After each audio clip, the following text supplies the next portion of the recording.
akan membagikan praktik baik yang sudah Bapak lakukan. Kami di sini para guru siap menyimak dan belajar bersama. Silakan Pak Yogi. Next.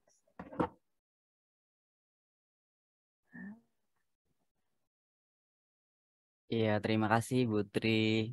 Ya, sama-sama. Iya. Assalamualaikum warahmatullahi wabarakatuh. Waalaikumsalam warahmatullahi wabarakatuh. Bapak Ibu guru hebat di seluruh Indonesia, semoga semangat ya, walaupun sudah malam. Salam semangat dan salam bahagia Bapak Ibu semua. Saya ini masih junior ya Bapak Ibu. Saya adalah guru matematika di SMP Negeri 2 Karangpucung, Kabupaten Cilacap, Jawa Tengah. Selamat malam Bapak Ibu guru semuanya. Selamat malam Bapak Ibu guru yang mau masuk ini dari SMP 2 juga alhamdulillah banyak yang masuk. Bapak Ibu guru dari seluruh Indonesia. Semoga praktik baik yang saya lakukan ini bisa untuk bahan refleksi bagi diri saya dan bisa untuk motivasi juga untuk kita semua Bapak Ibu. Sebelum saya menyampaikan ini semua Bapak Ibu, saya senang sekali ini menjadi narasumber di sini. Tapi di sini saya bukan mengajari nggih Bapak Ibu, cuman berbagi saja. Kebetulan saya belajar dari PMM Bapak Ibu ada yang namanya assessment as learning, kemudian assessment for learning, dan juga assessment of learning. Bapak Ibu yang saya baca itu kan pertama saya dari PMM, kemudian saya bingung ini diskusi mau sama siapa. Saya coba assessment as learning itu kan sudah biasa ya Bapak Ibu ya, penilaian antar teman, kemudian penilaian diri sendiri. Nah, yang saya lakukan ini adalah assessment for learning Bapak Ibu. Karena apa saya lakukan ini? Karena untuk peningkatan ataupun refleksi bagi saya untuk mengajar Bapak Ibu. Jadi masukan umpan balik dari siswa gitu ya untuk perbaikan pembelajaran. Makanya saya gunakannya asesmen yang for learning. Di sini capaian pembelajaran khususnya untuk matematika, asesmen formatif yang pertama matematika kelas 7. Capaiannya di akhir fase D, peserta didik dapat membaca, menuliskan. Kemudian di sini ada membandingkan bilangan bulat, bilangan rasional. Mungkin yang untuk matematika paham ya Bapak Ibu. Tujuan pembelajarannya membaca, menuliskan, membandingkan bilangan bulat positif dan negatif. Saya yakin bilangan positif dan negatif ini tidak asing terdengar di semua Bapak Ibu guru. Nah, di sini saya biasanya menggunakan LKPD Bapak Ibu dalam memberikan asesmen formatif ini. Bisa lanjut? Nah, ini salah satu contohnya rubrik penilaian yang saya buat seperti ini Bapak Ibu nanti bisa ngasih pertanyaan atau masukan apabila kurang tepat nih Bapak Ibu karena saya juga masih proses belajar. Sebentar tidak kelihatan. Nah, di sini ada asesmen formatif, rubrik penilaian aktifnya saya kosongi biar nanti kita jadi saya tuh ngeprint dulu gitu ya, ngeprint format-format asesmennya di awal dulu. Jadi saat mau melaksanakan tuh udah tinggal ngisi gitu aja Bapak Ibu. Saya ngisinya cuma coret-coret aja Bapak Ibu cara yang simple. Nah, di sini saya ambil salah satu contoh asesmen yang formatifnya Bapak Ibu ada nilai B+, kemudian A. Sebenarnya cuma di atas itu ada A, B, C, D. Tapi ada yang hampir seimbang nilainya A gitu ya, hampir A semua. Jadi saya yang Asyam ini kayaknya di bawahnya A, tapi kalau mau ngasih B, ada yang dia di atasnya B gitu. Jadi saya tambahi B plus gitu Bapak Ibu. Ini juga nanti bisa jadi bahan diskusi juga. Nah, di sini penilaian ini kemampuan menjawab soal, kemudian kemampuan menjelaskan, mengkomunikasikan. Di sini saya penilaiannya seperti itu Bapak Ibu untuk matematika. Next. Nah, di sini refleksinya setiap kali penilaian itu saya itu ngasih tahu ke siswa. Nanti yang akan dinilai apa saja gitu. Nah, setelah siswa tuh tahu, oh saya tuh yang akan dinilai ini gitu. Jadi mereka saling berkompetisi gitu untuk bisa lebih aktif, lebih berpartisipatif dalam kegiatan pembelajaran. Nah, refleksinya untuk guru dan siswa yang saya dapatkan dari formatif pertama, misalnya saya telah menyelesaikan soal tentang apa nih. Nah, anak-anak kalian sudah menyelesaikan soal tentang apa nih gitu. Anak-anak ditanya tentang aljabar Pak, menghitung bilangan positif, menjumlahkan, mengurangkan bilangan positif dan negatif misalnya seperti itu. Lalu hal penting apa yang telah kita lakukan hari ini anak-anak gitu. Misalnya belajar bertanya Pak, belajar untuk maju ke depan, belajar untuk menuliskan di depan papan tulis. Itu kadang bagi saya sesuatu yang unik karena mereka mau berpendapat saja saya sudah senang Bapak Ibu. Jadi di sini tidak hanya mengajarkan matematika, kalau saya tuh mengajarkan anak gimana caranya untuk pede di depan temannya yang lain. Lalu apa yang sudah baik dan hal berbeda apa yang perlu kita lakukan anak-anak? Mereka merasa yang sudah baik ya kita bisa belajar dengan Pak Yoki gitu. Kita belajar matematika dengan Pak Yoki, kita bisa jadi tahu penjumlahan, pengurangan bilangan positif dan negatif seperti itu misalnya. Lalu apa nih yang perlu kita lakukan ke depannya? Lah menurut Pak Yoki apa nih gitu. Kadang nanya balik. Nah, di situ ada diskusi aktif antara siswa dan guru. Itu yang membuat saya kadang jadi tidak bosan Bapak Ibu di dalam kelas karena ada diskusi gitu ya. Ada refleksi setiap kali penilaian atau formatif. Jadi setiap kali penilaian formatif ini kita banyakkan refleksi karena yang saya tahu nggih untuk assessment ada assessment for learning itu kan untuk bahan diskusi umpan balik antara siswa dan guru gitu untuk memperbaiki pembelajaran selanjutnya. Lalu yang keempat, saya ini pembelajar yang bagaimana coba anak-anak? Ada yang saya pembelajar yang paling suka matematika Pak gitu. Ah kamu bohong, bener nggak nih kalau misalkan guru IPA yang nanya, saya ngomong kayak gitu. Anak-anak tuh kadang, oh saya tuh suka nanti juga ada guru IPA Budian gitu. Semoga aja Budian nonton nih. Nah seperti itu. Jadi kita itu berusaha di refleksi guru dan siswa ini berusaha untuk menjadi guru yang menyenangkan. Di situ tuh bahkan anak-anak tuh akan jujur. Pak, besok pelajaran Pak Yoki lagi ya gitu. Jadi di situ tuh kita jadi seneng masuk ke kelas itu. Lalu evaluasi dan tindak lanjutan dari asesmen yang kita laksanakan. Di sini asesmen itu harus dirancang secara adil Bapak Ibu. Saya mencoba asesmen itu kadang kalau pembelajarannya nggak aktif nih Bapak Ibu. Jadi si siswa ini kadang yang nggak aktif gitu nilainya itu nggak adil gitu. Tapi kalau aktif semua menilainya itu sesuai dengan kriteria yang dinilai akan lebih adil. Oleh karena itu kita sebelum menilai atau melakukan asesmen formatif kita buat pembelajaran ini aktif semua dulu. Nah kalau misalkan ada yang belum aktif kita perlu adanya namanya diferensiasi Bapak Ibu, diferensiasi pembelajaran. Nah di sini nomor 2 ya. Pembelajaran diferensiasi ternyata perlu dilakukan Bapak Ibu di pertemuan selanjutnya terutama bagi siswa sebentar ini ketutupannya. Bagi siswa yang kurang semangat dalam belajar gitu agar penilaian dapat dilakukan secara adil. Itu yang saya alami Bapak Ibu karena terus terang saya ini masih junior, masih coba-coba gitu ya. Masih coba-coba ini juga berbagi, nanti mungkin Bapak Ibu yang sudah senior di sini banyak bisa berbagi pengalaman. Siswa yang belum memahami terkait refleksi dan tujuan jika tidak dipandu itu tidak paham. Nah, di sini kan ada asesmen yang pertama apa tadi ya? Assessment for learning, assessment of learning, assessment apa tadi ya? Ada 3 gitu ya. Nah ini yang refleksi ini, yang bagian refleksi ini, assessment of learning gitu ya, assessment for learning gitu. Nah di sini saya juga kadang yang pertama itu untuk refleksi Bapak Ibu, yang penilaian antar teman, kemudian penilaian diri sendiri gitu ya, assessment self assessment.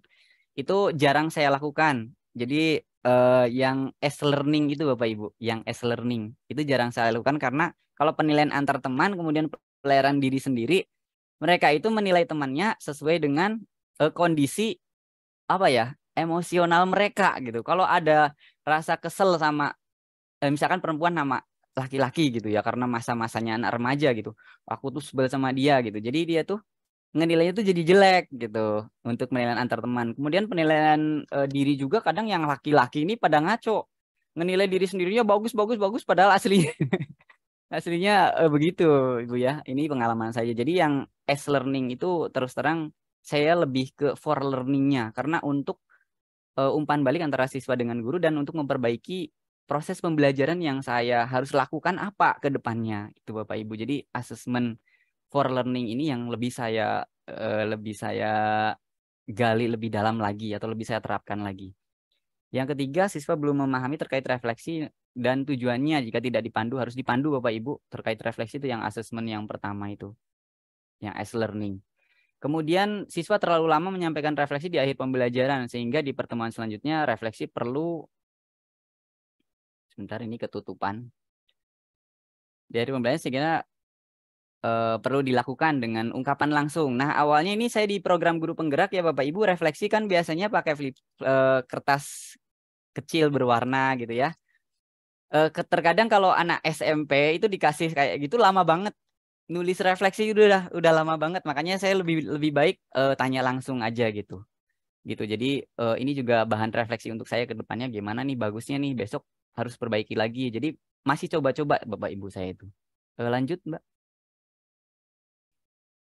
Nah, ini di formatif kedua nih saya berusaha untuk memperbaiki gitu. Di fase D masih sama ya tentang cuman di pencapaian pembelajarannya udah beda nih Bapak Ibu. Saya juga menyampaikan dulu intinya mereka itu harus bisa membaca, menuliskan, membandingkan bilangan bulat. Itu tujuannya itu dijelaskan juga kepada anak-anak bahwa sekarang itu yang akan dinilai itu ini, misalkan faktor suatu bilangan seperti itu.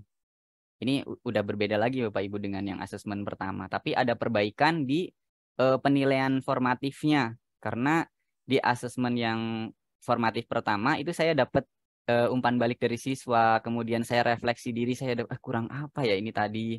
Kemudian masukan-masukan dari siswa. Kemudian di pembelajaran kok anak misalnya tidak terkendalikan misalnya seperti itu juga saya tetap refleksi, tetap melakukan refleksi untuk asesmen-asesmen berikutnya. Selanjutnya. Nah, di sini contohnya nih asesmen formatif. Kenapa saya cuma ambil 2 Bapak Ibu? Kemarin saya coba semuanya, tetapi ternyata nggak kelihatan. Jadi saya berusaha untuk apa ya, uh, intinya mengcrop gitu ya, mengcrop bagian yang kiranya mau akan dibahas. Kenapa saya bahas ini 2, yaitu yang pertama Asyam dan Sylvia. Ini mungkin wali kelasnya menonton juga nih. Jadi Asyam dan Sylvia ini dua-dua siswa yang sama-sama pinter. Kalau menurut saya ya bagus gitu ya, di kelas itu bagus. Tetapi kalau Sylvia ini dia bisa menjelaskan, kemudian menerangkan, dan juga menjawab dengan baik. Sementara Asyam itu bisa menjawab dengan baik, tetapi kadang keaktifannya di kelas kurang.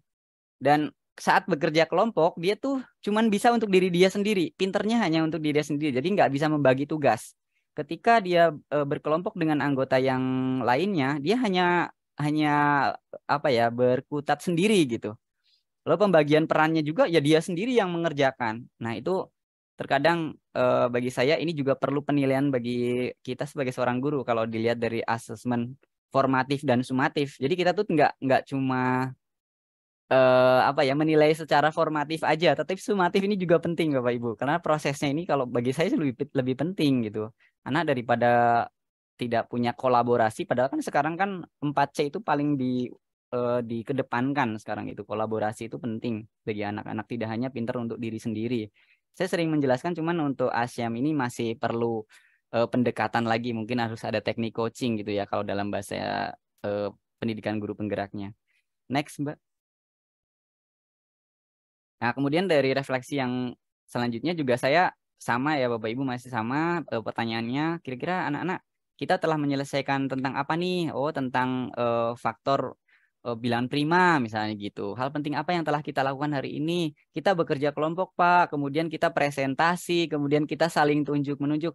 Nah, di situ kita bebaskan anak-anak untuk berbicara. Memang rame. Rame, kelas saya itu rame. Saya juga paling takut kalau dimarahin oleh kepala sekolah ketika ada CCTV. Karena di kelas kami, hampir setiap kelas itu ada CCTV-nya. Tapi alhamdulillah selama ini belum ditegur. Berarti aman-aman aja, kelasnya rame. Yang penting kita kita benar-benar belajar Bapak Ibu. Mereka jalan-jalan itu sebenarnya bertanya. Sebenarnya mereka juga sambil belajar gitu. Memang kelasnya rame memang kalau sudah pembelajaran seperti ini rame jadinya. Karena ya saya juga berusaha untuk tidak marah kepada anak ya Bapak Ibu. Saya berusaha untuk tetap senyum. Ketika anak melakukan kesalahan ya saya dekati, jangan kayak gitu lagi ya. Nggak enak teman-teman yang lain pada semangat untuk belajar, kamu kok seperti itu gitu. Kasihan teman-teman yang semangat, saya kadang tidak langsung kayak marahi, saya dekati.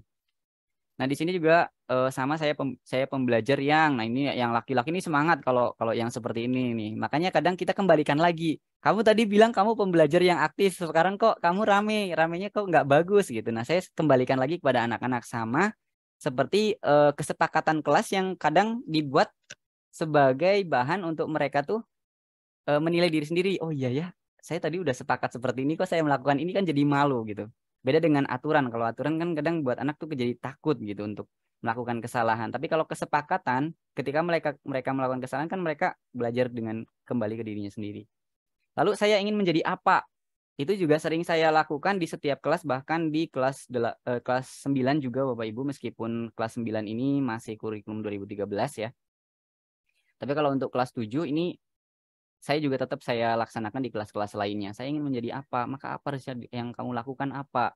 banyak di daerah saya itu yang cita-citanya menuju ke keterampilan Bapak Ibu ya, untuk yang seneng main bola, kemudian main voli, takraw. Memang kejuaraan-kejuaraan di sekolah kami itu banyaknya di kegiatan ekstra gitu ya.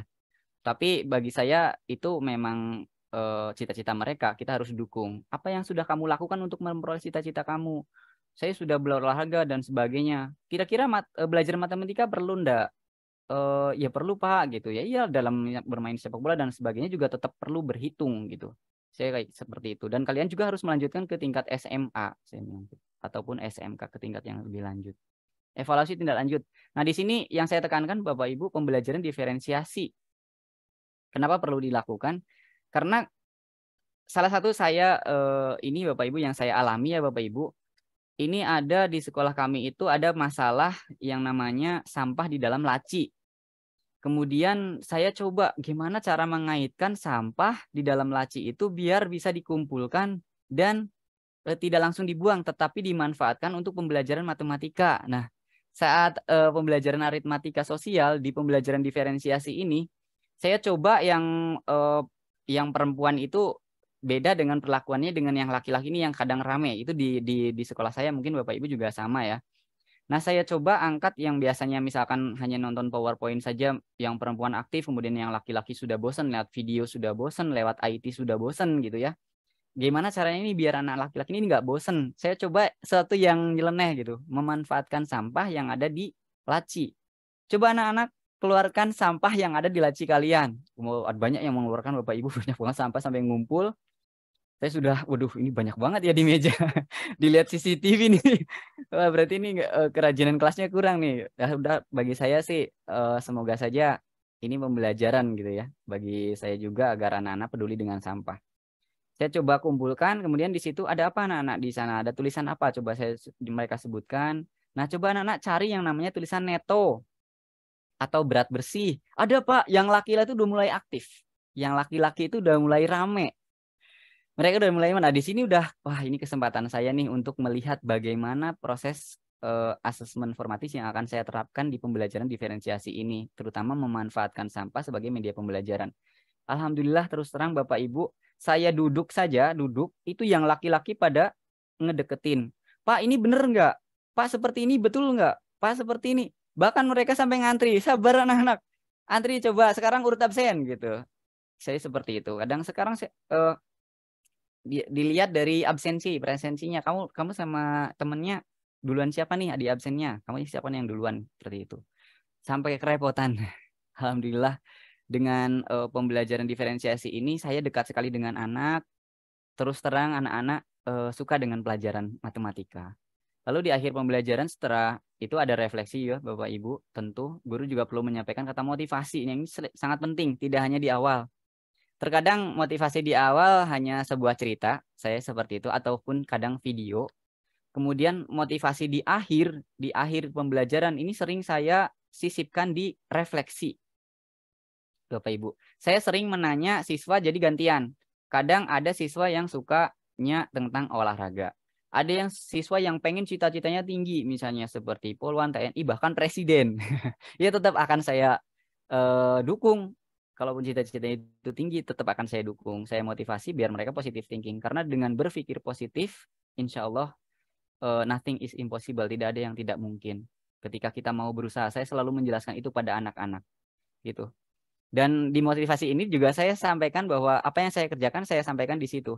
Kadang saya juga berusaha untuk menjadi seorang YouTuber, Bapak Ibu. Saya sampaikan kepada siswa, itu ternyata menjadi sesuatu yang menarik. Di situ ada dolar, kemudian dolar tersebut kemudian saya kaitkan dengan pembelajaran matematika di kelas 9 gitu ya. Ada yang namanya pangkat, itu saya kaitkan dengan kehidupan saya sehari-hari di apa yang saya lakukan di rumah, kadang juga di sekolah. Itu lebih menarik perhatian siswa ketika belajar matematika. Ya, next.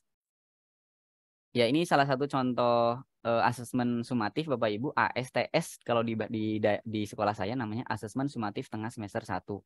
Di sini kami dari MGMP Matematika Bapak Ibu, ini bukan saya sendiri yang mengerjakan, ada saya Bu Arina, kemudian Pak Barudin dan juga Bu Rahma.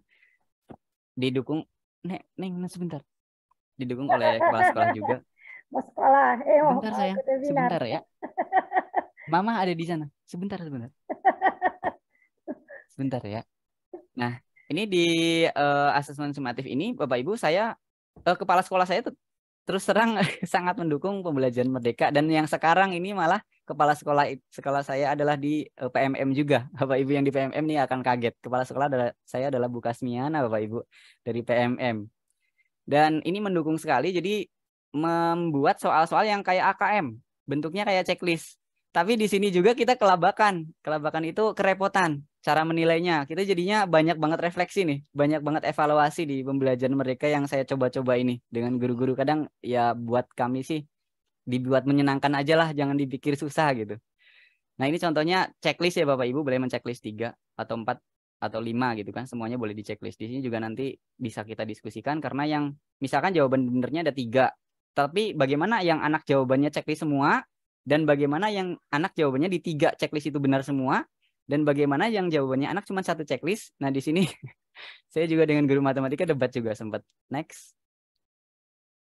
Nah, di sini juga soal-soalnya tuh dikaitkan dengan yang ada di sekolah. Jadi diketahui jumlah siswa di kelas 7 SMP Negeri 2 Karangpucung. Jadi sekolah kita sendiri, anak-anak jadi lebih apa ya, kalau bagi saya sih kayak lebih greget.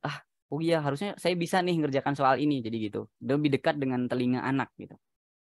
Nah, di sini juga memasangkan ya Bapak Ibu ya. Lanjut. Di sini juga saya selipkan di AKM ini informasi terkini ya tentang COVID-19. Kemudian jadi kita itu membuat soal itu bukan sendiri Bapak Ibu. Jadi MGMP, bagi tugas. Misalkan ada 4 nih, 1 orang bikin 3 soal misalnya gitu. Atau coba yang senior biasanya coba yang muda buat soal dulu, nanti yang senior bagian yang Oke, ini Pak. deh, yang ngasih masukan. Pak Next. Yoki, waktunya mungkin bisa dipercepat. Oke, terakhir deh, ya. next.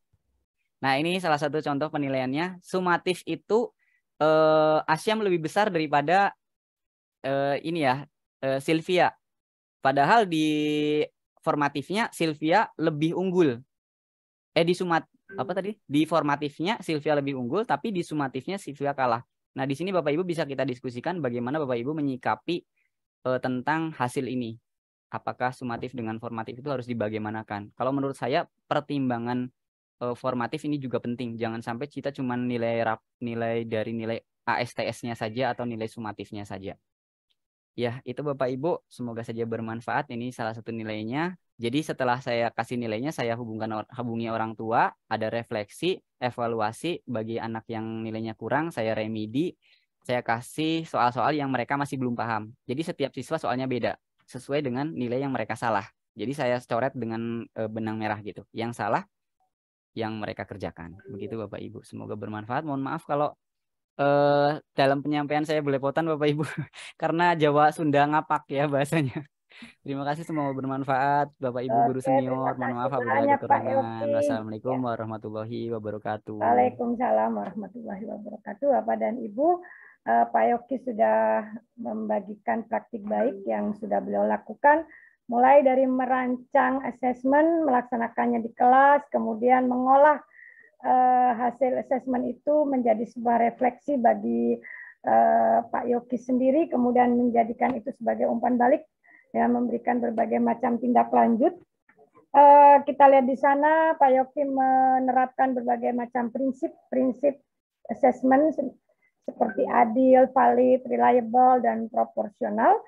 Juga bahkan membuat pelaporan kepada orang tua siswa. Wah, keren ini Pak Yoki ya. Terima kasih banyak Pak Yoki. Selanjutnya mari kita simak praktik baik. Nah, ini narasumber kita yang kedua. Pak Aryadi dari SMA Negeri 3, SMA Negeri 8 Palembang, Sumatera Selatan. Beliau juga guru matematika. Ini kok guru matematika semua nih? Aduh, padahal saya paling takut dengan matematika. Jadi tahu gitu saya jadi muridnya Pak Yoki, biar jadi senang dengan matematika. Amin. Baik Pak Aryadi, silakan Pak Aryadi berbagi dengan teman-teman kita pada malam hari ini. Baik, terima kasih. Tes suara, bagaimana suara saya? Jelas, Pak. Baik. Bismillahirrahmanirrahim. Assalamualaikum warahmatullahi wabarakatuh. Selamat malam, salam sejahtera untuk kita semua. Ya, terima kasih. Selamat malam. Sebenarnya yang setelah saya menyimak Pak Yogi, saya di sini memposisikan diri saya sebagai peserta dan yang berbagi. Jadi pada dasarnya apa yang disampaikan Pak Yogi itu mirip pengalaman, hanya pada level saja yang berbeda. Saya di SMA Pak Yogi ya, Bapak di SMP. Tapi intinya sama. Saya menangkap hanya satu kata di Pak Yogi tadi. Kelas saya paling ribut. Untung sampai hari ini belum ada yang mengadukan. Tapi kami bedanya Pak, tidak ada CCTV di ruang kelas. Tapi jelas kelas saya yang paling ribut. Saya mencobanya dengan cara bagaimana ketika pembelajaran hening di kami kan yang namanya sekolah seperti mohon maaf seperti bedeng gitu ya. Hanya di ruang kelas itu hanya dibatasi dengan dinding. Saya mencoba ngecek sendiri Pak Yogi, Bu Tin, Ibu Tri. Saya keluar dari posisi ruang kelas. Saya mendengar benar kelas saya paling ribut. Padahal jamnya itu jam tengah. Misalnya anggap saja jam 8 mulai pembelajaran saya. Lalu saya coba setengah jam setelah mulai, artinya sudah panas di dalam kelas. Saya dengarkan dari jarak sekian meter. Memang benar kelas saya yang paling ribut. Tapi saya tidak merubahnya itu.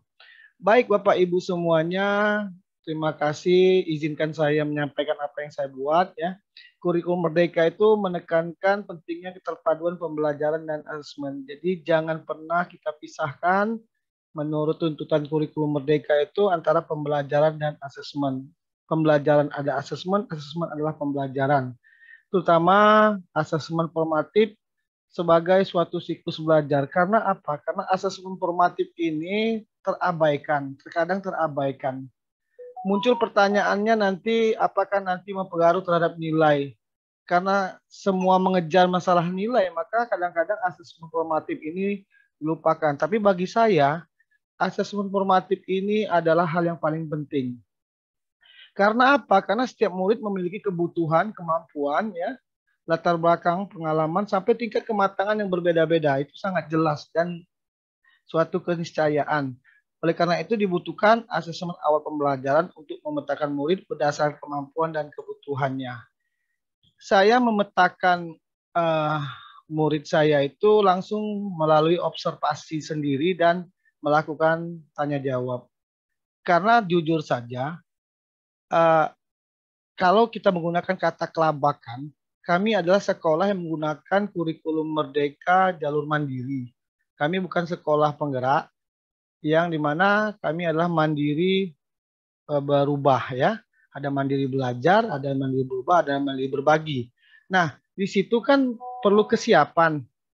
Untung salah satunya saya mempelajari hal tersebut melalui PMM. Persiapan saya itu hanya di PMM untuk sementara. Dan mengikuti webinar-webinar yang diadakan oleh Kemdikbudristek. Lanjut. Dalam kurikulum Merdeka, guru diberikan keleluasaan. Nah, ini saya garis tebal, keleluasaan. Keleluasaan itu keleluasaan bukan yang tanpa batas, tapi keleluasaan yang terukur, Bapak Ibu ya. Untuk menentukan teknik dan waktu pelaksanaan asesmen agar efektif mencapai tujuan pembelajaran. Apa menjadi tujuan pembelajaran kita? Kita gunakan juga data dari asesmen kita, sehingga keleluasaan yang dimaksud disebut adalah keleluasaan yang terukur. Asesmen juga diharapkan dapat berfokus pada proses belajar. Jadi mengarah kepada proses pembelajaran nantinya yang lebih bermakna, bukan hanya sekedar menghafal. Matematika, Pak Yogi dan saya guru matematika menyadari betul suatu mata pelajaran yang mungkin secara rata-rata persentasenya yang dihindari oleh setiap murid. Tetapi bagaimana kami, guru matematika terutama saya, berusaha untuk mempromosikan dagangan kami sehingga dapat minimal dihampiri saja sudah cukup. Sudah dihampiri mungkin bisa membeli, mungkin begitu yang bisa saya kiaskan dalam sebagai guru matematika itu. Mereka mau mampir saja itu adalah hal yang sudah sangat baik bagi kami. Arti mampir di sini adalah mereka mau di dalam kelas nyaman dan tenang mengikuti pembelajaran, itu sudah merupakan suatu kebahagiaan. Selanjutnya, asesmen awal pembelajaran digunakan mendukung pembelajaran ya, sehingga murid dapat memperoleh pembelajaran sesuai dengan yang mereka butuhkan. Apa sih kebutuhannya? Ya itulah kita lakukan asesmen awal pembelajaran. saya melakukan pembelajaran nanti akan saya jelaskan juga. Ini adalah di bab kedua. Bab pertama tentang bilangan berpangkat. Saya melihat karena pengaruh COVID ya, saya tidak menyalahkan COVID-19, tetapi itu adalah benar adanya. Mereka belajar itu sedikit kaku, sedikit terlupakan cara belajar di dalam kelas. Karena mereka selalu belajar di rumah. Kebanyakan belajar di rumah. Sehingga ketika di kelas, maka kelakuannya juga mirip di rumah. Nah, jelas-jelas keadaan kelas dan di rumah itu kan berbeda. Nah, itulah tugas pertama saya, ya, kita bicara kepada diri saya yang mengalaminya. Tugas pertama saya sebagai guru di kelas, bagaimana mereka tahu posisi mereka. Mereka bukan di rumah. Mereka adalah di kelas, yang artinya terdiri dari banyak karakter, terdiri banyak beberapa sifat yang di dalamnya, yang antara guru dan murid nanti kalau tidak disatukan melalui kesepakatan kelas. Jadi saya menggunakan kesepakatan kelas di sini. Kesepakatan kelas itu sama-sama kami berdiskusi apa yang harus kita lakukan dan apa yang jangan kita lakukan. Seperti yang disampaikan Pak Yogi, ketika kejadian tersebut ada, maka kita harus mengingatkan. Lihat kesepakatan kelas kita sebelumnya. Nah, dari pembelajaran bab 1 saya hanya mencoba menggunakan metode ceramah, namanya matematika, membuat agak takjub bahwa matematika itu mudah gitu. Ya, mudah bagi saya sebagai guru. Tetapi bagi anak, maka saya melakukan semacam tes di tengah. Saya cobakan ya. Ternyata keadaannya ya sebenarnya cukup lumayan. Lalu kami juga saat itu menggunakan sistem blok untuk P5, proyek penguatan profil pelajar Pancasila. Maka dari yang metode ceramah yang saya ajarkan di bab 1, lalu pada saat kegiatan proyek kami pakai blok berarti 4 minggu, mereka diajak di sana bermain semacam itu jenisnya, berkelompok, berdiskusi, presentasi, dan saya sebagai fasilitator di situ melihat dan mengamati, oh ternyata mereka senang yang seperti ini. Lalu saya lakukan di bab kedua di materi barisan dan deret. Ada beberapa rekan saya protes, Pak Riyadi kok bisa ya belajar matematika diskusi? Iya bisa, kenapa tidak, kata saya. Bisa. Nah, itu. Lalu saya buat alur ceritanya sehingga menjadi sebuah laporan dan video ya di situ.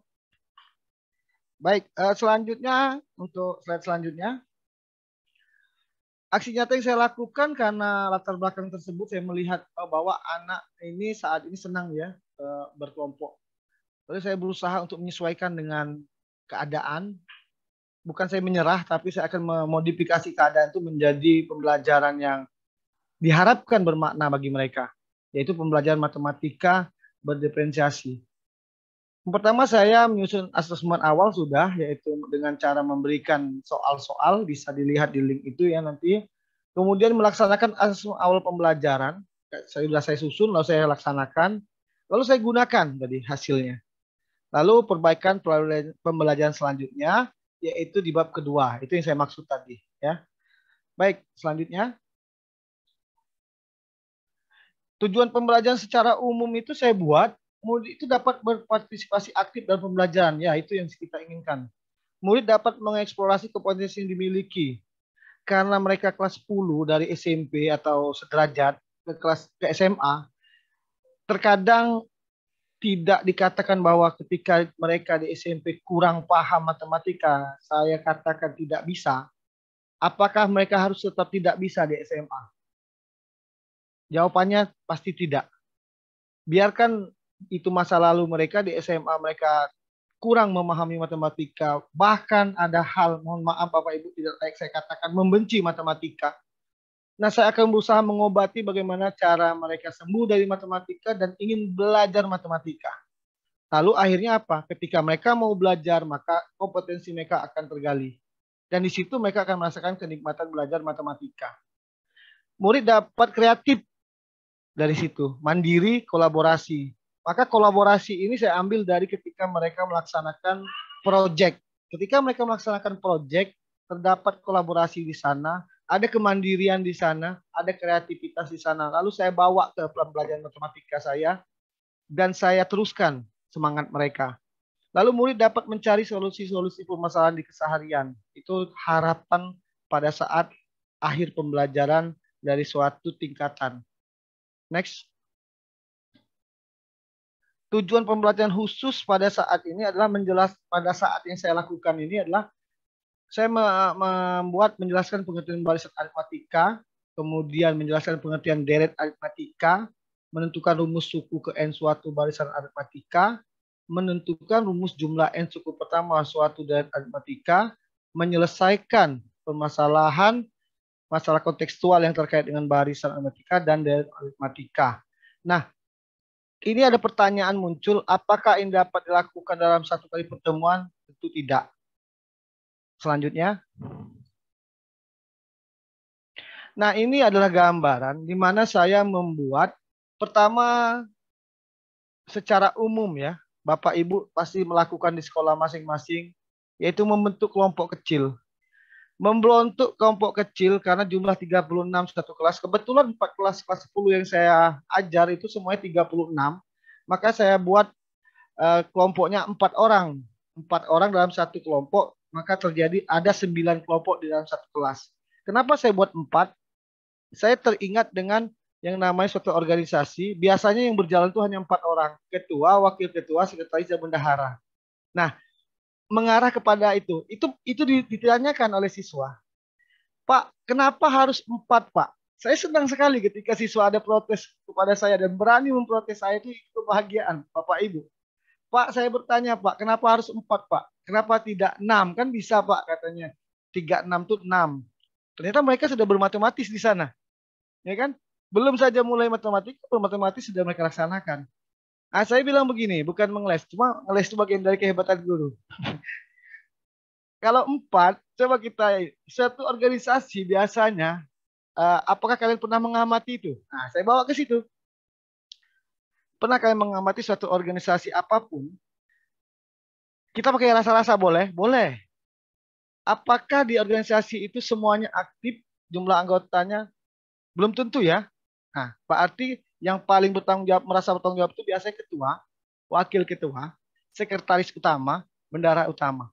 Maka 4 orang inilah menjadi kaki dari suatu organisasi, yang organisasi itu nantinya akan berkembang dan berjalan kemana arah sesuai apa yang mereka lakukan dan inginkan. Nah, dengan begitu mereka menerima. Jadi kita tidak bisa mengatakan, Pak, kenapa tidak 6, harus 4? Pokoknya begitu, tidak bisa. Ini aturan kelas. Itu kan mematikan semangat anak. Menurut saya begitu kan. Baik. Kemudian setelah diskusi kelompok kecil, saya berikan pilihan. Saya membuka HP, keluarkan HP. Kita di situ ada video pembelajaran, tapi bukan satu-satunya sumber belajarnya. Boleh menggunakan buku di perpustakaan, boleh menggunakan website yang ada, boleh membuka di tempat lain, atau apapun sumber belajar itu bebas, bisa kamu lakukan. Tapi arahnya saya berikan, yaitu lihat di channel YouTube Bapak, sekalian promosi Bapak Ibu ya. Di Ariza Channel di bagian playlist video pembelajaran, itu saya sudah kelompokkan. Ada 9 kelompok bagian. Saya bagi 9 dan lihat juga keadaan 9 bagian itu menjadi masing-masing boleh memilih. Nah, sekarang yang saya berikan kebebasan mereka adalah mereka memutuskan sendiri. Mereka mau memilih topik tersebut atau kita random dengan cara acak atau bagaimana. Saya biarkan mereka. Dan diskusilah kelompok besar di kelas. Masing-masing kelompok ada yang menginginkan kami memilih. Bapak Ibu mungkin bisa mengerti bahasa saya, cup. Aduh, saya ambil yang ini.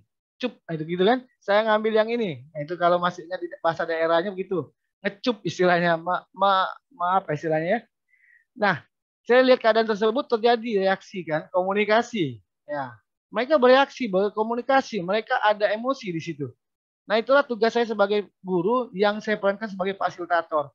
Ketika ada reaksi emosi dan itu semuanya, maka saya tengahi dengan cara saya akan buka HP saya menggunakan random apa itu aplikasi itu, saya buka, saya ketik seperti orang arisan Pak Yogi, seperti kuncang-kuncang arisan gitu ya. Nah, ada 9. Lalu saya tekan seluruh anak yang kelompok awal, belum ada nama kelompok 1, 2, 3, belum ada. Coba kamu tekan ini. Keluar 3, berarti kelompok kamu dapat topik nomor 3. Saya pindah ke sebelahnya. Coba ditekan ini. HP saya itu. Tekan. 2 menit lagi. Oh, baik. Ya Allah. Mungkin lanjut kita ke berikutnya. Jadi saya melakukan begitu. Nah, ini adalah hasil produksi ya. Produksi saya katakan. Mereka mencari dari berbagai sumber. Salah satunya dari video pembelajaran yang saya buat. Pak, boleh saya menyalin dari isi video Bapak? Silakan. Pak, boleh saya mengutip dari buku paket? Silakan. Bapak Ibu, betapa bahagianya saya ketika mereka mau menulis, Bapak Ibu. Mereka mau menulis, mereka mau mencari bahan dari tempat-tempat yang lain dan mereka menuangkannya di kertas double folio yang memang sudah saya suruh bawa double folio. Lalu krayon kalau ada, jangan beli, tapi yang sisa-sisa masa SMP dan SD kalau masih ada, spidol atau apapun. Lalu berbagilah tugas mereka. Masing-masing bertanggung jawab terhadap tugasnya yang sudah kami sepakati sehingga adanya yang saya sebut portofolio adalah produk mereka ini. Sederhana tapi saya sampai sekarang masih tetap saya klip, saya simpan, nanti saya jilid itu. Kemudian selanjutnya, next. Ya, di sini saya nilai. Jadi produk anak tidak lepas saja, tidak bebas saja, sama ya Bapak Ibu sekalian pasti sama dengan saya. Menghargai dengan cara memberikan penilaian. Itu saya nilai. Saya lihat isinya, apakah kesesuaian dengan tema. Contohnya sesuai, saya kasih 4. Kenapa tidak 5? Karena ada yang masih kurang kan gitu. Kreasi inovasinya bagaimana? Kemudian kualitas produknya terdiri, warnanya ada tidak, kejelasan tulisannya ada tidak, kejelasan gambarnya ada, kreatif tidak bentuknya. Lalu kerapian dan kebersihannya bagaimana? Sehingga mereka memperoleh nilai. Tidak hanya melihat seperti koboi tembak di atas kuda. Sekian, tidak, tapi ada itu. Dan itu saya serahkan kepada mereka. Lihat ini hasilnya untuk masing-masing kelompok portofolio. Jadi nilai itu Pak dibagi orang Pak. Tidak, masing-masing dapat 85. Misalnya gitu kan yang itu. Masing-masing dapat 85 itu adalah hasil kerja kelompok kalian. Oke, selanjutnya. Next. Ya, ini adalah format penilaian. Pada saat mereka mempresentasikan, saya berikan 4 penilaian, yaitu persiapan, bagaimana persiapan mereka. Bagaimana naskah presentasi terkait dengan, karena portofolio tadi adalah hasil produk hari itu, untuk naskah presentasi mereka boleh mengubahnya, boleh menambahkannya lagi, dan dituangkan kemana? Ke media presentasi. Saya bebaskan mereka menggunakan PowerPoint, membuat carta, menggunakan papan tulis itu sendiri, atau kopilan kecil seperti gaya wartawan. Saya bebaskan mereka sesuai dengan kemampuan masing-masing dengan syarat keempat orang dalam satu kelompok semuanya menyajikan. Tidak ada tugas membuka, saya hanya tugas membuka dan menutup saja. Yang menjelaskan si C, tidak bisa. Semuanya tetap seperti panel saja, ya. Kemudian penyajian materinya, media presentasi. Lalu di dalam penilaian format kelompok itu ada penilaian mandiri individu. Nah, adil menurut saya itu begitu. Adil menurut saya begitu. Ada penilaian secara berkelompoknya, lalu ada penilaian individunya yang kita lihat. Sehingga ketika keluar nilainya tidak sama semuanya, berbeda, hanya berbeda pada bagaimana cara dia menyajikan materinya. Bahasanya bagaimana, kejelasan penyampaiannya bagaimana, apakah dia komunikatif dengan audiens, lalu media. Pak Riyadi, 1 menit lagi. Selesai. Baik Ibu, ya Bu, lanjut. Nah ini adalah refleksi. Bapak Ibu saya buat refleksi dengan langsung menulis di depan dengan saya mengajak. Kira-kira apa ya refleksi yang harus kita buat? Saya tidak menyiapkan Pak Yoki dari format tertentu. Saya tidak menyiapkan. Saya langsung pada kelas itu apa ya? Pak, perasaan Pak. Oke, saya buat kalimatnya, saya bantu buat redaksi narasinya. Seberapa puas Anda melakukan pembelajaran hari ini? Atau apa kelebihan, apa kekurangan yang Anda dalam kelebihan dan kekurangan Anda dalam pembelajaran hari ini? Apa yang Anda peroleh atau dapatkan dari pembelajaran hari ini? Apa yang perlu Anda tingkatkan lagi pada pembelajaran selanjutnya? Lalu apa saran Anda untuk pembelajaran selanjutnya? Dan nomor 5 itu untuk saya. Nomor 5 untuk saya, 1 sampai 4 untuk kami. Arti kami itu pembelajaran di kelas. Lalu next. Nah, kalau bisa dibaca itu saya ambil 3 itu. Ya saya pilih-pilih sebenarnya dari 36. Sulit juga saya membacanya. Mohon maaf ya. Seberapa puas Anda melakukan pembelajaran hari ini? Puas, karena kelompok saya mampu menjelaskan materi yang diberikan. Artinya Bapak Ibu pasti ada jawaban mereka yang kurang puas dan tidak puas pasti. Apa kelebihan dan kekurangan Anda dalam pelajaran hari ini? Kelebihan saya mampu menjelaskan materi dengan suara yang lantang. Wah, itu kan dia merasa mampu di situ. Dan ini kebahagiaan, ya. Next. Rencana tindak lanjut, ya, ada 3 kategori: tuntas, tuntas dengan catatan, belum tuntas. Maka untuk yang sudah tuntas saya memberikan soal lagi, ya, soal yang lebih tinggi dari pada saat kita lihat saja apa yang dibuatnya di portofolio dan dipresentasikan. Saya tambahkan lagi soalnya. Untuk yang tuntas dengan catatan, yaitu saya selalu berusaha pada saat diskusi sedikit agak ganggu juga keadaan yang presentasi, saya dekati, saya ajak ngobrol sedikit tapi tidak ribut sehingga yang presentasi tetap jalan. Saya menggunakan tripod dan HP untuk merekam itu. Jadi ketika nanti di rumah saya buka lagi rekamannya. Saya ambil sela-sela di situ untuk melakukan pendekatan kepada yang tuntas dengan catatan. Oke. Untuk yang murid yang belum tuntas diberikan waktu khusus. Saya siapkan untuk boleh menemui saya atau saya menemui ya. Dengan WA, hebatnya zaman sekarang antar guru dan murid tanpa batas. Pak, saya kosong pelajaran, saya mau ketemu Bapak, apakah Bapak tidak mengajar? Ya, oke, kita janji di mana? Misalnya di gazebo dan pusakaan atau di mana. Tapi tolong jangan kamu sendirian, kalau yang perempuan ajak teman kamu, takutnya gitu. Karena saya laki-laki kan, ya gitu, beda. Kemudian, atau di tempat terbuka saya. Kemudian next ada lagi? Dengan pengetahuan, ini baru selesai dilaksanakan, jujur belum saya selesaikan koreksinya 4 kelas, baru dapat 3 kelas, 1 kelas lagi malam ini setelah kegiatan di webinarnya, kan saya koreksi 1 kelas lagi, maka saya tidak bisa tampilkan hasilnya. Kemudian format daftar nilai ya, umumnya, bukan umumnya, memang seperti ini saya kira untuk formatif, kemudian untuk lingkup formatif lingkup gitu ya. Pak Aryadi sudah finish ya? Baik, ya, oke, baik. Terima kasih. Mohon maaf atas segala kekurangan. Saya kembalikan kepada Ibu Tri. Baik, terima kasih banyak Pak Aryadi untuk praktik baik yang sudah dilakukan. Alhamdulillah sudah lengkap mulai dari rubriknya ya, bahkan ada link untuk Bapak dan Ibu bisa lihat langsung di PMM. Bagaimana Pak Aryadi melakukan praktik baik di sana.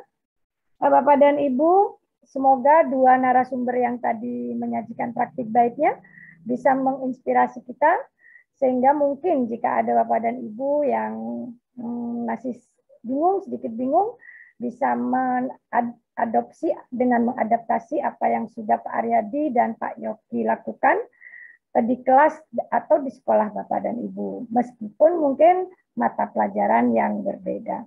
Baik Bapak dan Ibu, saya sedikit membacakan 1 praktik baik yang tadi sempat dibagikan di kolom chat, ya, yang sudah dipilih oleh tim kita. Ini ada dari Ibu Trigayati. Nah, Bu Trigayati membagikan praktik baik yang sudah dibuat beliau di kelasnya. Sekolah kami melaksanakan asesmen tengah semester dengan menggunakan Google Form dengan jenis soal AKM dan dilanjutkan dengan pelaksanaan pekan kreativitas siswa dalam melaksanakan perayaan proyek mengambil 3 tema, yaitu gaya hidup berkelanjutan, kearifan lokal, dan suara demokrasi. Nah, jadi asesmen tengah semesternya ini kalau tidak salah tangkap digabung dengan perayaan kreativitas siswa pada pelaksanaan proyek ya. Jadi nah itu keren sekali itu Bapak dan Ibu. Jadi tidak ini ya, tidak jadi dikombinasi ya, tidak sendirian gitu ya. Nah, ini adalah asesmen praktik baik dari Ibu Trigayati. Terima kasih Ibu yang sudah berkenan membagikan praktik baiknya. Baik Bapak dan Ibu, sekarang selanjutnya adalah penguatan materi dari Bustin. Nah, beliau ini sebenarnya sudah menunggu dari tadi ya. Tapi Pak Aryadi dan Pak Yogi, wah benar-benar luar biasa membagikan praktik baik beliau berdua ya. Bustin, monggo dipersilakan untuk memberi penguatan terhadap dua praktik baik yang tadi sudah dibagikan oleh Pak Aryadi dan Pak Yogi. Silakan Bustin, langsung saja. Terima kasih Bu Tri. Selamat malam Bapak dan Ibu. Saya juga tadi belajar banyak dari Pak Yogi dan Pak Aryadi ya, bagaimana kreativitas yang dilakukan. Ya, dan ini penting sekali bahwa kita bisa lihat tadi bahwa asesmen ini menjadi satu dalam proses pembelajaran gitu ya.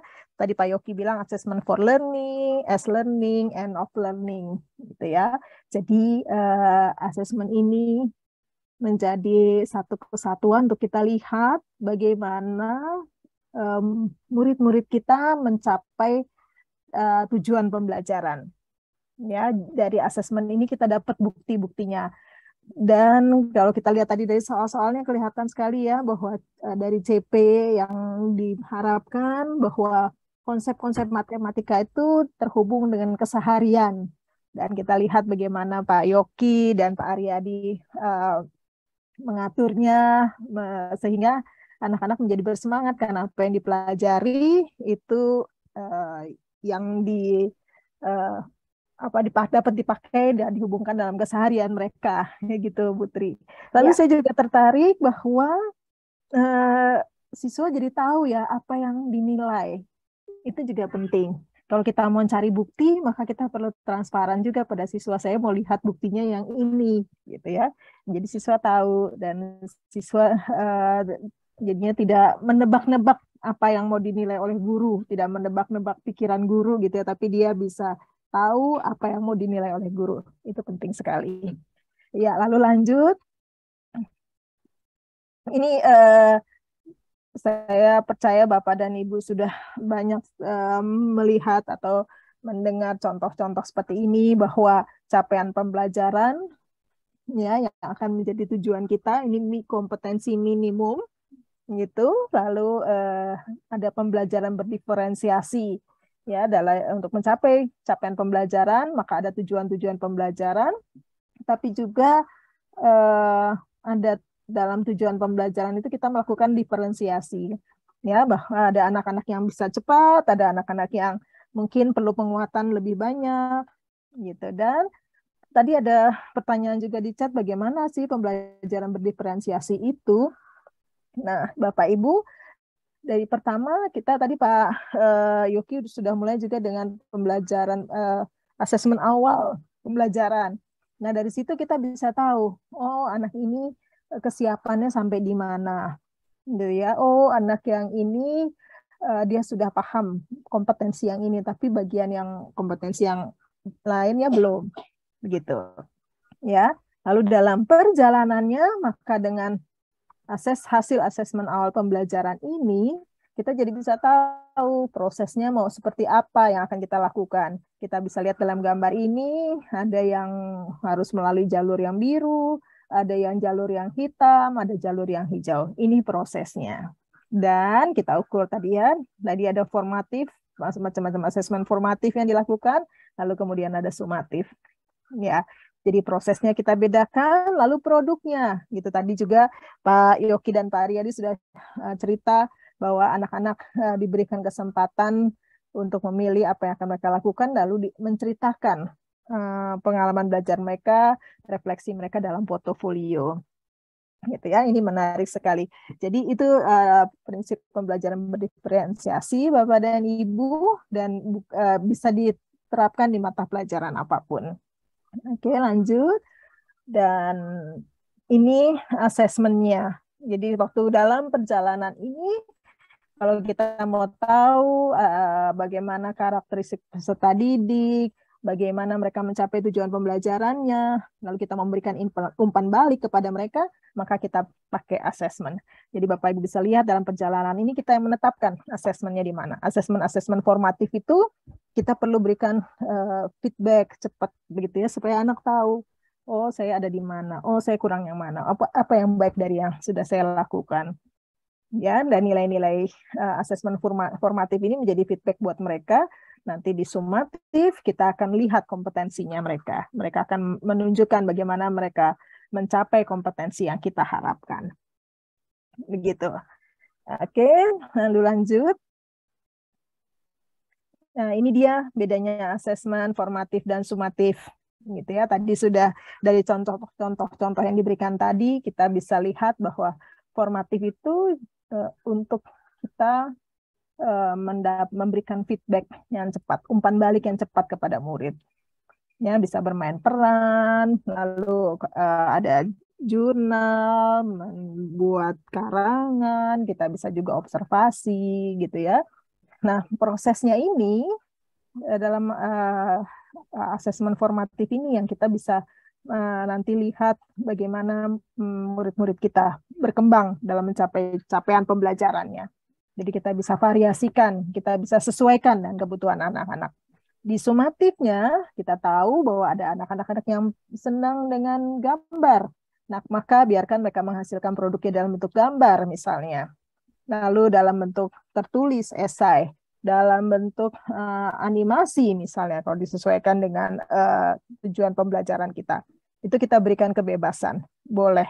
Tapi juga jangan lupa berikan juga dorongan pada anak untuk mencoba hal yang baru. Kalau dia misalnya sukanya gambar, cobalah lain kali dia juga kita dorong juga untuk membuat produknya dalam bentuk tulisan misalnya ya. Jadi anak akan berkembang bakat-bakatnya, talenta-talentanya sesuai dengan usianya, dan dia dapat mencoba berbagai macam cara. Begitu. Ya, ini menarik sekali tadi dari apa yang diceritakan oleh Pak Yogi dan Pak Aryadi, dan saya ya boleh lanjut. Ini prinsip-prinsipnya Bapak Ibu. Lagi-lagi dia harus bagian terpadu dari proses pembelajaran. Oleh sebab itu, kita tentukan dulu tujuan pembelajarannya, lalu tentukan asesmennya apa untuk membuktikan bahwa tujuan pembelajaran sudah tercapai. Gitu ya. Jadi kita tentukan dulu apa yang mau kita jadikan indikator, baru setelah itu proses belajarnya bagaimana. Ya, tadi Pak Aryadi cerita tentang, atau Pak Yogi tadi cerita tentang soalnya ada yang tentang COVID. Itu kan menarik sekali ya, apa yang ada di keseharian mereka.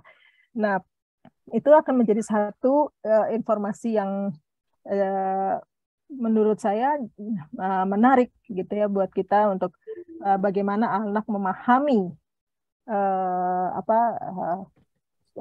penerapan satu materi atau dan ke dalam keseharian mereka. Gitu ya. Lalu memang untuk menjelaskan kemajuan belajar, tadi Pak Yogi dan Pak Aryadi juga cerita bahwa anak-anak melakukan refleksi diri, ini penting. Ya, jadi dia tahu bagian mana yang dia sudah mencapai, bagian mana dia yang masih kurang, bagian mana yang dia senang, gitu ya. Sama nih saya dengan Bu Tri juga, kalau gurunya Pak Yogi dan Pak Aryadi juga akan makin senang sekali dengan matematik. Karena terhubung dengan apa yang dialami dalam keseharian.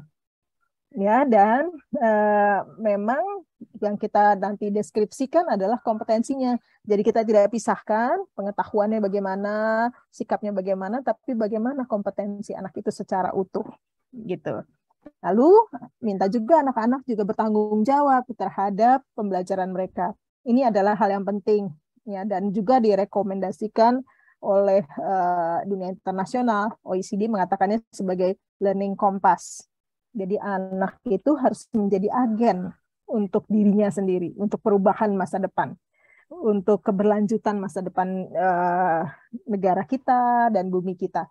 Guru kita ya, pendidik, guru, dan semua pendidik yang lainnya adalah pendukung mereka, co-agent katanya. Ya, jadi kita bantu mereka untuk menemukan kompetensi mereka ini sampai di mana dan apa yang harus mereka lakukan untuk mencapai kompetensi yang diharapkan. Gitu. Dan ini akan memudahkan kita nanti jadi komunikasi dengan orang tua karena kita punya catatan-catatan formatif. Jadi begitu di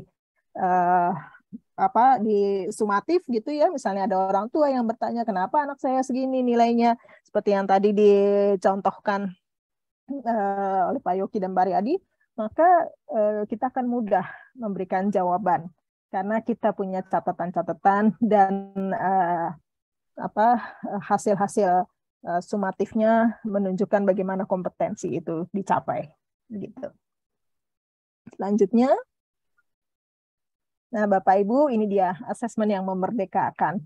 Jadi umpan balik yang tepat itu akan membangun refleksi dan pengembangan diri baik untuk peserta didik maupun untuk kita, gitu ya. Jadi murid kita pun akan memberikan feedback kepada kita dan membuat kita jadi mampu mengidentifikasi kemampuan anak dan juga merancang apa yang harus kita lakukan selanjutnya. Ya, dan ini harus terus-menerus. Dan kita dapat diskusi juga bersama-sama dengan rekan guru yang lain tentang kemajuan anak didik kita. Gitu ya. Jadi ini dan asesmennya Bapak Ibu bisa disesuaikan juga dengan kondisi sekolah, apa yang tersedia di sekolah gitu ya, dan buat supaya anak juga senang dengan apa yang akan kita lakukan, dengan bagaimana kita mengakses mereka. Ya, selanjutnya. Ya, ini lagi-lagi gambaran aja, Bapak Ibu nanti bisa dapatkan slide ini, bahwa bagaimana keterpaduan antara pembelajaran dan asesmen.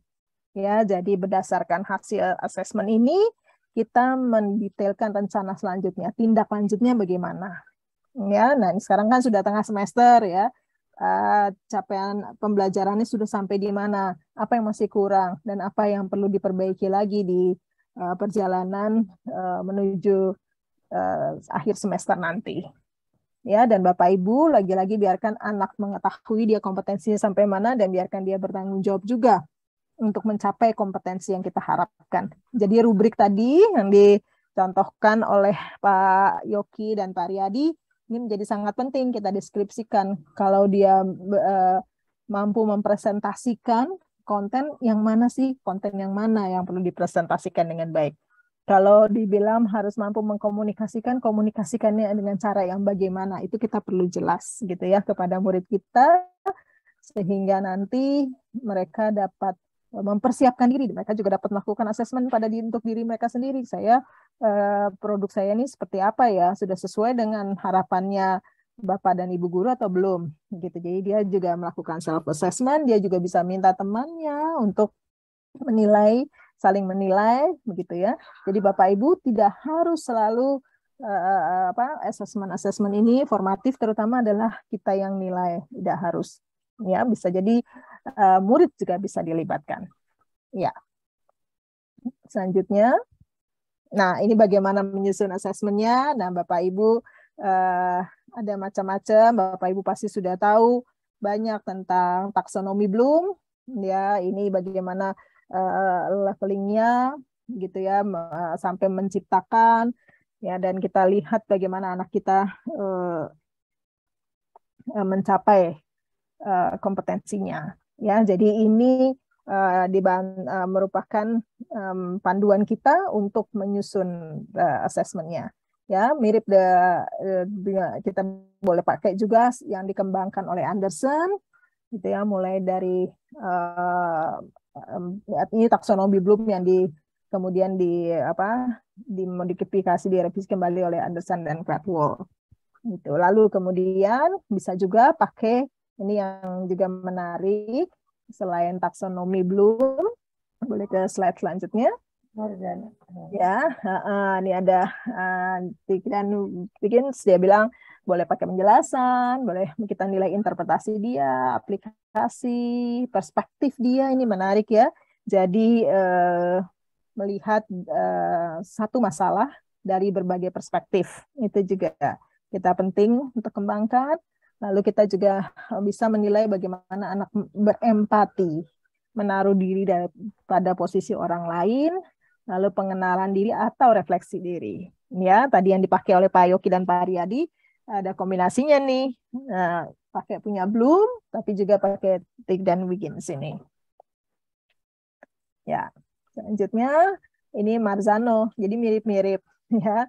Marzano bilang juga perlu ada sistem diri, Selain mengenali diri, memahami, mampu menganalisa, lalu memanfaatkan pengetahuan, itu tadi ya, pengetahuan dan matematik dipakai di kasus tentang COVID, gitu ya. Itu pasti anak-anak akan ingat terus. Lalu metakognisi, gitu ya, dia melihat bagaimana dia mampu menetapkan tujuan, dia memantau prosesnya, gitu ya, tapi juga dia memantau ketepatan dia, gitu ya. Nah, ini penting sehingga sistem diri dia akan terbangun. Ya, dan ini sebenarnya sudah terlihat tadi dari apa yang disampaikan oleh Pak Yogi dan Pak Riyadi, bahwa kita belajar bukan hanya untuk kontennya, tapi anak-anak mengembangkan ke kompetensi-kompetensi yang dia miliki. Belajar itu bukan hanya kita mengembangkan kompetensi anak, tapi kita juga belajar kan, apakah hal yang tujuan yang kita tetapkan sudah pas gitu, apakah proses yang kita lakukan ini sudah sesuai untuk mengembangkan kompetensi setiap anak-anak kita, lalu apakah produk yang kita berikan pada anak-anak kita ini juga sudah mengakomodir minat, bakat, dan kemampuan mereka. Begitu, Bu Tri. Ini menarik sekali, ada pertanyaan-pertanyaan yang sudah muncul di chat, dan tentunya akan jadi kesempatan kita untuk diskusi bersama. Benar. Ya. Benar sekali, Bu Tin. Iya. Ada banyak sekali pertanyaan-pertanyaan yang sudah masuk, termasuk yang memang ketika mendaftar sudah menyetor pertanyaan, Bu Tin. Jadi memang sudah ada itu dan sudah terpilih ada beberapa pertanyaan. Tapi sebelumnya saya mengucapkan terima kasih banyak ini kepada Bu Tin sudah berkenan menjadi teman belajar hebat untuk para Bapak dan Ibu guru di ruang webinar ini malam ini. Jadi sedikit saya simpulkan bahwa transparansi menjadi titik tekan pada asesmen ini. Jadi membiarkan anak-anak tahu apa yang akan dinilai dari dirinya sendiri, kemudian membiarkan anak-anak mampu menilai dirinya sendiri, itu juga menjadi sebuah bentuk asesmen yang luar biasa. Ya. Baik Bapak dan Ibu, tim platform Merdeka Mengajar sudah memilih beberapa pertanyaan yang akan ditampilkan pada malam ini. Silakan next. Nah ini pertanyaannya. Nah, ini ya. Yang pertama adalah, bisakah penilaian tengah semester berbeda soal setiap murid disesuaikan dengan kompetensi masing-masing murid? Ya, ini pertanyaan tidak ada dari siapa ya, anonimus ini. Mungkin ini bisa saya, maaf Pak Aryadi dan Pak Yogi, nanti ada bagian. Saya langsung minta ke Bustin dulu. Bustin, bisa tidak ini pada PTS setiap murid beda soal gitu, disesuaikan dengan kompetensi masing-masing murid. Ini Bustin mohon tanggapannya. Iya.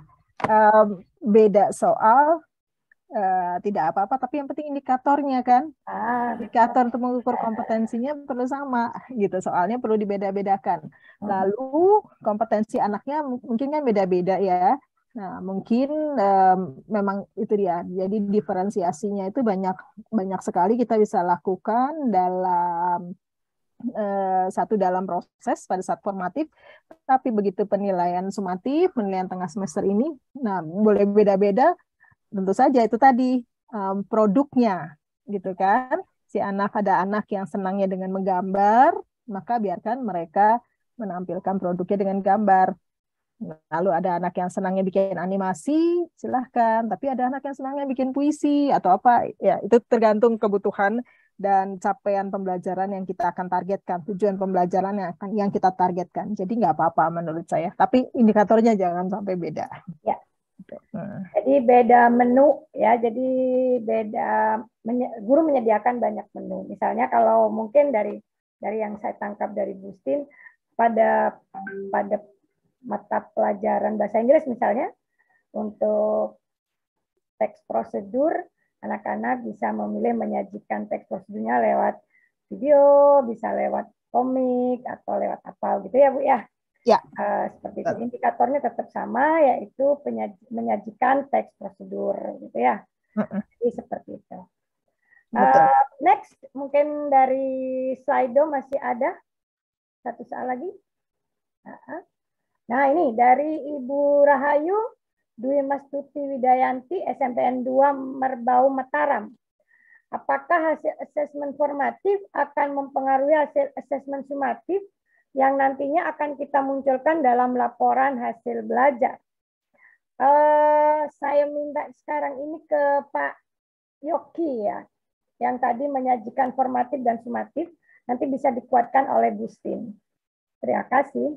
Baik Pak Yoki, bisa langsung. Pak Yoki masih mute? Ya, masih. Ya, terima kasih Bu. Ini untuk kalau di sekolah saya sendiri, ini kan ada formatif dan sumatif nih. Saya menemukan perbedaan yang tadi saya temukan itu Bapak Ibu ya. Jadi kalau kita hanya menilai secara sumatif saja, itu kadang kan anak itu saat ujian atau saat ASTS belum tentu dalam keadaan baik. Atau mungkin saat itu, mohon maaf nih, misalnya pengawasnya membuat anak takut sehingga ngeblank atau duduk di depan saking takutnya gitu.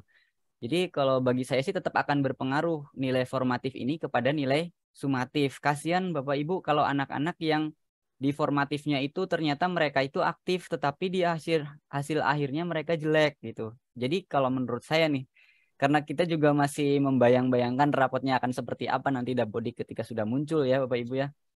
Jadi kalau menurut saya, pemahaman saya nanti namanya ada capaian kompetensi. Nah, di capaian kompetensi inilah yang akan kita, kalau saya ya, kalau pemikiran saya, akan kita bedakan dari hasil formatifnya. Jadi misalnya, kan di sana ada kata-kata baik gitu ya, cukup, kemudian sangat baik gitu. Nah, di situ mungkin penilaian dari formatifnya ini akan berpengaruh ke deskripsi pada namanya capaian kompetensi gitu. Ini bayangan-bayangan saya aja karena kan kita nggak tahu nanti rapot bentuknya seperti apa. Dan mungkin yang menurut saya sih sama ya mungkin Bapak Ibu ya. Yang penting nilai formatif ini jangan sampai tidak pentingkan, tetapi betul-betul kita pertimbangkan nilai formatif ini. Bagi saya sih mempengaruhi hasil asesmen sumatif. Kalau bagi saya, kalau kita lihat adilnya nih kayaknya nggak adil Bapak Ibu kalau hanya melihat nilai sumatif saja atau cuma lihat nilai ASTS akhir aja seperti itu. Itu Ya. penjelasan saya Bapak Ibu. Jadi kalau boleh saya simpulkan, asesmen formatif itu sangat penting ya. Kemudian asesmen sumatif juga penting, tetapi kedua-duanya memang sangat menjadi pertimbangan gitu ya.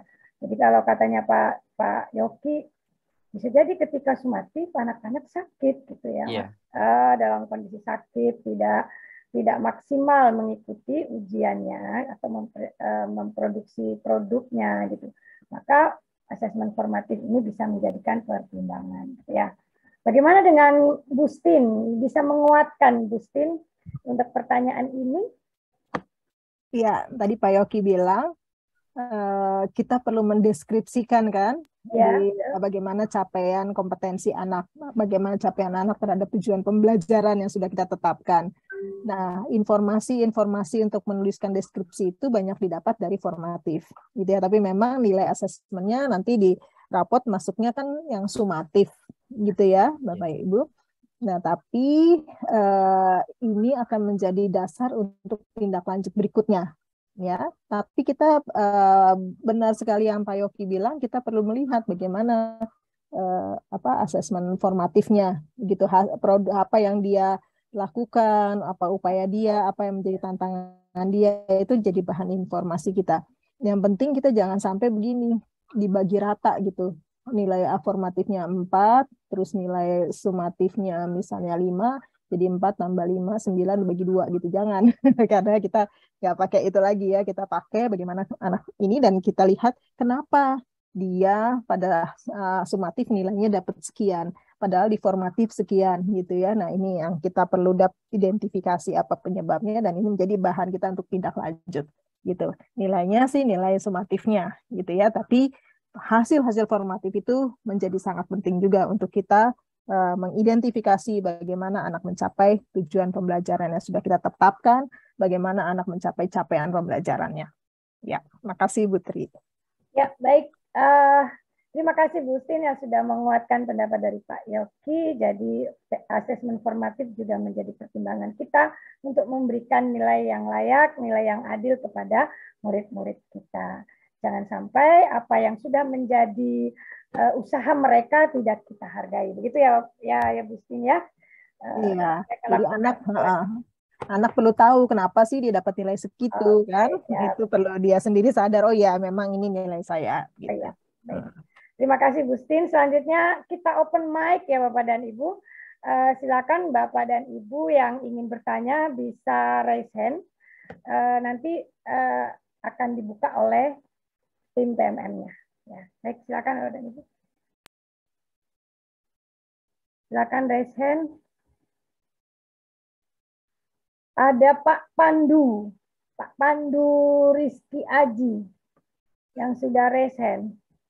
Nggih, Bu. Diizinkan apa mboten nggih? Oh, diizinkan Pak. Bisa on cam Pak. Aduh, on cam di bawah, di belakang saya ada anak, Bu, lagi rewel. Oke. Nggih. Ya, monggo Pak, monggo. Nggih, tadi saya chat di pertanyaan terkait dengan pembuatan instrumen penilaian itu diambil dari KD atau indikator nggih? Oh, pertanyaannya apakah diambil dari KD atau dari indikator atau ya Pak? Indikator nggih. Itu yang pertama, Bu. Kemudian yang kedua, pembuatan instrumen penilaian supaya tidak abstrak loh, Bu. Tiap indikator penilaiannya gitu. Misalkan kayak kreatif dan inovatif itu kan abstrak. Kreatifnya seperti apa, inovatifnya seperti apa gitu, Bu. Seperti itu nggih. Ya, jadi biar tidak ada kriteria yang valid ya Pak ya. Iya, valid. Oke. Terima kasih Bu. Terima kasih banyak Pak Pandu. Saya bisa langsung ke Pak Aryadi. Pak Aryadi, ya, kita bantu menjawab. Tadi membuat soalnya itu dari KD apa dari indikator Pak Aryadi? Sebenarnya Pak Pandu. Pak Pandu sendiri sudah menjawab tadi.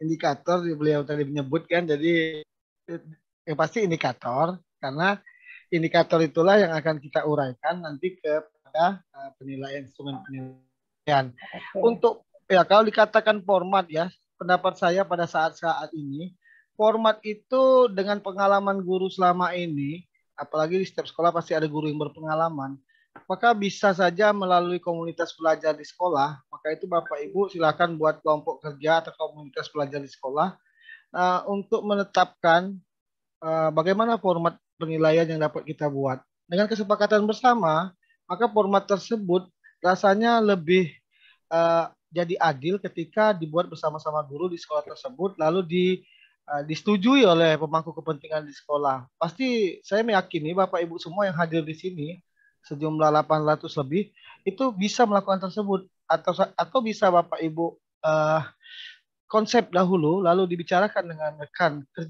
sejawat di sekolah, lalu diajukan. Itu menjadi format yang bisa digunakan. Mungkin begitu, tetapi kita harus punya dasar. Coba ulang lagi, lihat lagi pembelajaran di platform Merdeka Mengajar pada topik perencanaan pembelajaran. Di situ kan ada gitu apa yang harus bisa kita perbuat dengan melihat keadaan daya dukung di sekolah kita, kemudian karakteristik siswa kita secara umum bisa kita lihat, karena faktor wilayah juga mempengaruhi karakteristik peserta didik atau murid di suatu tempat. Mungkin itu yang bisa saya sampaikan. Baik, terima kasih Pak Aryadi. Bu Stin, terakhir mungkin ada yang bisa disampaikan terkait dengan pertanyaan dari Pak Pandu. Indikator yang valid ya Bu, jadi mungkin sudah rubriknya sangat spesifik begitu ya Bu ya. Iya, betul sekali. Jadi dia perlu supaya anak-anak kita mudah memahami kan apa sih kreatif yang dimaksud gitu ya, apa sih inovatif yang dimaksud. Jadi kita perlu jelaskan gitu ya supaya mereka dapat memproduksi apa yang kita harapkan gitu. Jadi kalau seperti punya saya ini bahasa Inggris mungkin kreatif. Nah, jadi mereka bisa membuat menu-menu yang mungkin ya. Jadi menu-menu yang nyaman, enak dimakan dengan teks prosedur yang sesuai dengan genre atau generic structure-nya. Gitu. Mungkin seperti itu ya Bu ya. Jadi Iya. ada rubriknya seperti itu. Baik Bapak dan Ibu, cukup satu pertanyaan karena ini sudah pukul 8 lebih 3 menit ya. Next ya berikutnya Pak. Pak Zamrud atau Mbak Safa. Kita lihat dulu di sini.